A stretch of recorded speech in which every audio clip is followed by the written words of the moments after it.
Bus ini selalu berhenti di warung yang sama setiap malam. Tapi sopirnya punya satu aturan, jangan pernah jadi penumpang terakhir yang naik kembali. Pernahkah kalian naik bus malam, tapi merasa ada sesuatu yang aneh di warung persinggahan berikutnya? Tidak semua penumpang kembali dari sini. Kembali di channel ini, tempat cerita-cerita misteri yang mungkin pernah terjadi di sekitar kita. Sebelum kita mulai, jangan lupa dukung channel ini dengan like, komen, dan subscribe, karena dukungan kalian menentukan cerita berikutnya. Malam itu, hujan turun pelan di sepanjang jalan lintas Sumatera. Bus yang kutumpangi melaju tanpa banyak suara, hanya deru mesin dan sesekali kilat menyambar dari kejauhan. Sudah hampir tengah malam, ketika sopir tiba-tiba memperlambat laju kendaraan, di depan terlihat sebuah warung kecil di pinggir jalan. Lampunya redup, tapi selalu menyala. "Istirahat sebentar," teriak kernet. Beberapa penumpang langsung turun, termasuk aku. Entah kenapa, suasana di warung itu terasa aneh, terlalu sepi, padahal jelas ada aktivitas. Aku duduk di bangku kayu, memesan kopi panas. Pemilik warungnya hanya diam, tidak banyak bicara, tatapannya kosong. Satu persatu penumpang turun dari bus, ada yang ke kamar kecil, ada yang sekadar merokok. Tapi saat aku melihat ke arah parkiran, jumlah orang yang kembali ke dalam bus terasa lebih sedikit. Awalnya kupikir hanya perasaan saja. Aku mulai menghitung. Diam-diam saat turun tadi, sekitar 10 orang keluar, tapi yang kembali hanya 6. 4 orang hilang. Aku langsung berdiri, jantungku mulai berdegup kencang. "Pak, yang tadi turun, kemana ya?" tanyaku ke pemilik warung. Dia hanya tersenyum tipis, lalu berkata pelan, "Kalau sudah dipanggil, biasanya mereka tidak kembali." Seketika, lampu warung berkedip, dan dari arah belakang warung terdengar suara langkah kaki, pelan, tapi banyak. Aku menoleh, dan di sanalah aku melihat sesuatu yang seharusnya tidak ada di tempat itu. Bus mulai berjalan lagi. Meninggalkan warung itu, aku memberanikan diri bertanya ke kernet dengan suara gemetar. "Bang, itu warung apa sih?" Kernet itu diam sebentar, lalu menjawab pelan, "Warung itu sudah lama tutup. Dulu, tempat itu jadi lokasi kecelakaan bus besar. Katanya, setiap malam, bus yang lewat akan berhenti di sana, dan yang turun tidak semuanya kembali sebagai manusia." "Mas, ayo naik, mau ditinggal," teriak kernet dari dalam bus. Aku tersadar, tanpa pikir panjang, aku langsung berlari masuk ke dalam bus. Saat naik, aku melihat ke dalam. Semua kursi sudah penuh, padahal tadi jelas masih kosong. Perlahan, aku duduk, dan saat aku menoleh ke samping, penumpang di sebelahku adalah salah satu dari mereka yang tadi tidak kembali.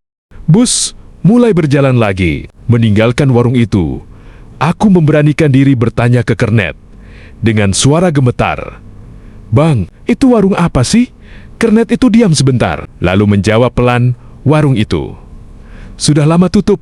Dulu, tempat itu jadi lokasi kecelakaan bus besar. Katanya, setiap malam, bus yang lewat akan berhenti di sana, dan yang turun tidak semuanya kembali sebagai manusia." Aku tidak berani bergerak. Tubuhku kaku. Duduk di kursi itu, di samping sosok yang tidak seharusnya ada. Perlahan, aku melirik ke arah wajahnya. Kulitnya pucat, dingin, dan matanya menatap lurus ke depan. Tidak berkedip sama sekali. Tangan di pangkuannya kotor, seperti habis menggali tanah. Bus terus melaju, tapi suasana di dalam berubah. Tidak ada yang berbicara. Tidak ada suara, selain mesin yang kini terdengar lebih berat, bahkan sopir pun terlihat tegang. Tiba-tiba, krik suara kursi di belakangku bergerak sendiri. Aku menoleh perlahan dan melihat satu persatu penumpang yang tadi kembali mulai berdiri. Mereka berdiri serempak dengan gerakan yang kaku. Lalu, kepala mereka menoleh bersamaan ke arah depan bus. "Ke arah sopir, Bang. Jangan berhenti, jangan berhenti," bisik salah satu penumpang asli dengan suara gemetar. Aku baru sadar, ternyata bukan cuma aku yang melihat. Beberapa penumpang lain mulai panik. Salah satu dari mereka berjalan ke depan. Langkahnya pelan, menyeret tok, tok, tok. Suara kakinya menggema di dalam bus yang sunyi. Sosok itu berhenti tepat di belakang sopir, lalu dengan suara parau, dia berkata, "Berhenti." Di tempat kami, sopir langsung menggeleng keras. "Enggak, kita enggak berhenti lagi malam ini." Seketika, lampu dalam bus mati. Gelap total. Dan dalam kegelapan itu, terdengar suara, bisikan, dari segala arah. "Turun, temani kami, jangan pergi." Aku menutup telinga, tapi suara itu seperti masuk langsung ke kepala. Beberapa penumpang mulai menangis. Ada yang membaca doa, keras-keras. Tiba-tiba, bus seperti menabrak sesuatu. Lampu kembali menyala. Semua orang terdiam, sosok-sosok itu hilang. Sopir langsung menghentikan bus di pinggir jalan. Nafasnya terengah-engah. "Kita hampir masuk lagi ke sana," katanya, pelan. Aku melihat keluar jendela, dan jantungku langsung berhenti sejenak di kejauhan. Terlihat lagi warung itu, padahal tadi kami sudah meninggalkannya jauh di belakang. Lampunya masih menyala, dan di depan warung berdiri sosok-sosok itu melambaikan tangan, seolah memanggil kami kembali. Sopir menatap ke arah warung itu dengan wajah pucat. "Ini nggak mungkin," gumamnya pelan. "Kita sudah lewat jauh, harusnya tempat itu sudah tidak ada." Kernet langsung berdiri di samping sopir. "Bang, jangan lihat ke sana lama-lama, nanti kita ditarik lagi." Aku menelan ludah, tapi mataku tidak bisa lepas dari warung itu. Di sana, sosok-sosok itu masih berdiri, diam, tidak bergerak, tapi perlahan jumlahnya bertambah. Dari kegelapan sekitar warung, muncul lagi satu persatu sosok baru. Ada yang jalannya pincang, ada yang tubuhnya miring, bahkan ada yang seperti terseret, seperti korban kecelakaan. "Bang, jalan sekarang!" teriak salah satu penumpang. Sopir langsung menginjak gas, mesin meraung keras. Bus melaju secepat mungkin, meninggalkan tempat itu. Tapi, belum jauh kami pergi. Tiba-tiba, tok, tok. Suara itu terdengar lagi. Dari atap bus, semua orang langsung terdiam. Tok, tok, tok. Suaranya berpindah. Dari atas ke samping. Seperti ada yang merayap, mengelilingi bus. Aku perlahan melihat ke jendela, dan di sanalah aku melihat sebuah tangan, menempel di kaca luar, hitam, kotor, dengan jari-jari yang panjang, dan tidak wajar. Tangan itu mengetuk pelan, tok, lalu perlahan, wajahnya muncul di samping kaca itu. Bukan manusia. Matanya kosong, mulutnya terbuka lebar, seolah berusaha masuk. Aku langsung menutup mata dan membaca doa. Sekuat-kuatnya tiba-tiba, bus seperti menabrak sesuatu lagi. Lampu berkedip dan semuanya hilang. Ketika aku membuka mata, suasana sudah kembali normal. Penumpang kembali seperti semula. Tidak ada sosok aneh. Aku langsung melihat ke sampingku. Kursi itu kosong, seolah tidak pernah ada siapa-siapa di sana. Bus terus berjalan, hingga akhirnya kami sampai di terminal tujuan. Saat turun, aku menghampiri Kernet. "Bang, tadi itu kejadian apa sebenarnya?" Kernet itu hanya menatapku, lalu berkata pelan, "Kamu beruntung masih bisa turun, karena tidak semua penumpang malam ini sampai tujuan." Aku pikir semuanya sudah selesai. Aku turun dari bus, menghirup udara malam dengan lega. Terminal itu cukup ramai, lampu terang, suara orang berbicara, semuanya terasa normal kembali. Tapi, ada satu hal yang membuatku tidak tenang. Aku tidak melihat sopir dan Kernet turun dari bus, padahal biasanya mereka pasti turun juga. Aku menoleh lagi ke arah bus itu. Mesin masih menyala, pintu masih terbuka sedikit, seolah menunggu seseorang. Entah kenapa, kakiku seperti berjalan sendiri mendekat. Pelan, langkah demi langkah. Saat aku sampai di depan pintu, suasana di dalam bus gelap, padahal tadi terang. Aku berdiri di bawah, ragu untuk naik lagi. Tiba-tiba, dari dalam terdengar suara Kernet. "Mas, mau lanjut?" Suaranya sama, tapi nadanya kosong. Aku memberanikan diri melihat ke dalam. Dan seketika, tubuhku lemas. Di dalam bus, semua kursi terisi, tapi bukan oleh manusia. Biasa, wajah-wajah pucat itu yang tadi kulihat di warung, sekarang duduk rapi, menatap ke arahku, serempak. Mereka tersenyum dan berkata, "Sekarang giliranmu."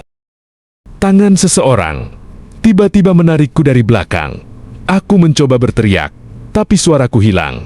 Pintu bus perlahan tertutup sendiri, dan sejak malam itu tidak ada yang pernah melihatku lagi sebagai penumpang yang turun, karena aku masih di dalam bus itu. Tangan itu mencengkeram lenganku kuat sekali, dingin, bukan seperti tangan manusia. Aku mencoba melawan, tapi tubuhku seperti kehilangan tenaga. Dalam hitungan detik, aku sudah berada di dalam bus itu. Pintu langsung tertutup keras di belakangku. Aku terjatuh di lorong bus. Nafasku memburu, jantungku seperti mau keluar. Perlahan, aku mencoba bangkit. Tapi suasana di dalam bus sudah berbeda. Tidak ada suara mesin, tidak ada suara jalan. Sunyi, total. Aku melihat ke arah depan. Sopir masih duduk di tempatnya, tapi dia tidak bergerak. Aku mendekat pelan. "Bang?" Tidak ada jawaban. Saat aku menyentuh bahunya, tubuhnya langsung roboh ke samping, dan yang kulihat, wajahnya sudah pucat, seperti sudah lama tidak bernyawa. Aku mundur perlahan, tubuhku gemetar hebat. Kalau sudah masuk, tidak ada yang bisa keluar. Suara itu terdengar dari belakangku. Aku menoleh. Semua penumpang berdiri, mereka tidak lagi duduk rapi. Sekarang, mereka mengelilingiku, mata mereka semua tertuju padaku, dan perlahan mereka mendekat. "Kamu sekarang bagian dari kami." Suara itu datang dari mana-mana. Aku berteriak sekuat tenaga, tapi tidak ada suara yang keluar. Salah satu dari mereka mengulurkan tangan, hampir menyentuh wajahku, dan saat itu juga aku melihat sesuatu yang membuatku semakin takut. Di kaca jendela bus, bayanganku sudah tidak ada. Yang ada di kaca itu bukan lagi aku, tapi salah satu dari mereka. Dengan wajah pucat dan senyum pelan, bus itu kembali berjalan, menembus gelapnya malam, mencari penumpang berikutnya. Bus itu terus melaju, tidak ada suara mesin, tapi tetap bergerak. Aku berdiri di tengah lorong, dikelilingi oleh mereka sosak-sosak yang kini bukan lagi manusia. Tiba-tiba, salah satu dari mereka mendekat lebih dulu. Seorang pria tua, wajahnya penuh luka, seperti korban kecelakaan. Dia berhenti tepat di depanku, lalu berbisik pelan. "Dulu, aku juga penumpang, seperti kamu." Aku terdiam, mencoba mendengarkan. "Bus ini dulu kecelakaan di dekat warung itu. Tidak semua selamat, dan yang tidak selamat tidak pernah benar-benar pergi." Aku mulai sadar, ini bukan sekadar kejadian malam biasa. Ini seperti kutukan. Setiap malam. Lanjutnya, bus ini akan kembali mengulang perjalanan terakhir kami, dan kami harus mencari pengganti supaya bisa pergi. Nafasku langsung tercekat. "Pengganti?" tanyaku pelan. Dia menatapku, lalu tersenyum pelan. Aku mundur perlahan, tapi yang lain mulai mendekat. Dari belakang, dari samping, dari depan. Aku benar-benar dikepung. Tiba-tiba, suara lain terdengar, lebih dalam, lebih berat, dari arah depan bus. Belum waktunya. Semua sosok itu langsung berhenti. Mereka menoleh ke arah depan. Seperti takut aku ikut melihat, dan di kursi sopir sekarang ada seseorang. Padahal tadi kosong. Sosok itu memakai pakaian sopir lama dengan wajah gelap. Tidak terlihat jelas, tapi matanya merah menyala. Sosok di kursi sopir itu perlahan menoleh ke arahku. Matanya merah, tapi tatapannya tenang. "Kamu ingin tahu kenapa kamu ada di sini?" Aku tidak bisa menjawab, tapi tubuhku seperti dipaksa untuk mendengar. Semua ini dimulai bertahun-tahun lalu saat bus ini melakukan perjalanan terakhirnya. Malam itu, jalanan licin karena hujan deras, bus penuh penumpang, ada yang pulang kampung, ada yang bekerja, dan ada juga yang tidak pernah sampai tujuan. Sopir waktu itu mengantuk, tapi dia tetap memaksakan diri mengemudi. Sampai akhirnya, di dekat warung itu, sesuatu muncul di tengah jalan, bukan manusia, bukan hewan, tapi bayangan hitam, besar. Sopir kaget, membanting setir, dan menimbulkan suara keras akibat benturan. Bus itu terguling, menghantam pohon besar di pinggir jalan, kaca pecah di mana-mana, jeritan terdengar. Di tengah hujan yang tidak berhenti, ada yang terjebak di dalam, ada yang terlempar keluar, dan ada yang meninggal di tempat. Warung itu adalah saksi pertama malam itu. Sejak saat itu, suara sopir itu kembali terdengar. Kami tidak pernah benar-benar pergi. Kami terjebak di perjalanan terakhir, dan warung itu menjadi pintu untuk membawa penumpang baru. Tiba-tiba, satu persatu dari mereka maju, penumpang satu pria tua. Aku ingin pulang ke anakku, tapi aku tidak pernah sampai. Penumpang dua ibu-ibu. Aku hanya ingin menjenguk ibuku yang sakit, tapi justru aku yang pergi lebih dulu. Aku baru dapat kerja. Hari itu harusnya jadi awal hidupku. Suara mereka pelan, tapi penuh kesedihan. Aku mulai merasa, bukan hanya takut, tapi juga iba. Mereka bukan sekadar makhluk menyeramkan. Mereka korban. Tapi, tatapan mereka berubah lagi. Dari sedih, menjadi dingin. Tapi, kami tidak bisa pergi. Kalau tidak ada yang menggantikan, semua mata kembali menatapku. Sekarang, aku mengerti kenapa tidak semua penumpang kembali. Sosok sopir itu berdiri perlahan. Perjalanan ini harus dilanjutkan dan seseorang harus tetap di dalam bus. Langkahnya mendekat ke arahku, sementara di luar jendela, warung itu muncul lagi. Dari kejadian malam itu, aku akhirnya sadar hidup ini bukan cuma tentang sampai tujuan, tapi tentang bagaimana kita menjalani perjalanan itu. Mereka yang ada di dalam bus itu, bukan karena ingin menakut-nakuti, tapi karena mereka belum sempat menyelesaikan hidup mereka. Maka dari itu, selagi kita masih diberi kesempatan, jangan tunda kebaikan, jangan tunda pulang, jangan tunda minta maaf, dan jangan tunda berbuat baik. Karena kita tidak pernah tahu perjalanan mana yang akan menjadi perjalanan terakhir kita. Dan satu hal yang paling penting, jika kalian berada di perjalanan malam, jangan pernah lupa berdoa, karena kita tidak pernah tahu apa yang sebenarnya berjalan bersama kita dalam gelap. Terima kasih sudah mendengarkan cerita ini sampai akhir. Jika kalian suka dengan cerita seperti ini, jangan lupa dukung channel ini dengan like, komen, dan subscribe. Karena dukungan kalian sangat berarti untuk menghadirkan cerita-cerita misteri lainnya.